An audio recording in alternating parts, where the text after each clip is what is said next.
हुज़ूर सल्लल्लाहु अलैहि वसल्लम ने एक दिन अपने सहाबियों से फरमाया कि मेरे बाद मेरी एक ऐसी उम्मत आएगी जिन्हें कुरान किताब की शक्ल में मिलेगा। वो लोग बगैर अल्लाह को और अपने नबी को देखे ईमान लाएंगे। उन लोगों का ईमान काबिल तारीफ़ है और उन्हें उनके नेक अमल का सबसे ज़्यादा अजर मिलेगा, क्योंकि बगैर देखे ईमान लाना कोई आसान काम नहीं। हम एक ऐसी उम्मत हैं जिन्होंने कभी अपने नबी सल्लल्लाहु अलैहि वसल्लम को नहीं देखा, कभी अल्लाह को नहीं देखा, कभी वही को उतरते हुए नहीं देखी। हम जब भी हुज़ूर सल्लल्लाहु अलैहि वसल्लम पर दरूद भेजते हैं, अल्लाह उसे 10 नेकियों से नवाजता है। अल्लाह हमारी छोटी छोटी नेकियों पर हमें कई गुना ज़्यादा सवाब देता है।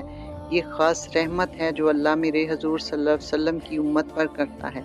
अल्लाह ताला से दुआ है कि अल्लाह हमें उन खुशकिस्मत लोगों में शामिल करे जो क़यामत के दिन हुज़ूर सल्लल्लाहु अलैहि वसल्लम के हाथ से हौज़ कौसर का पानी पिएं।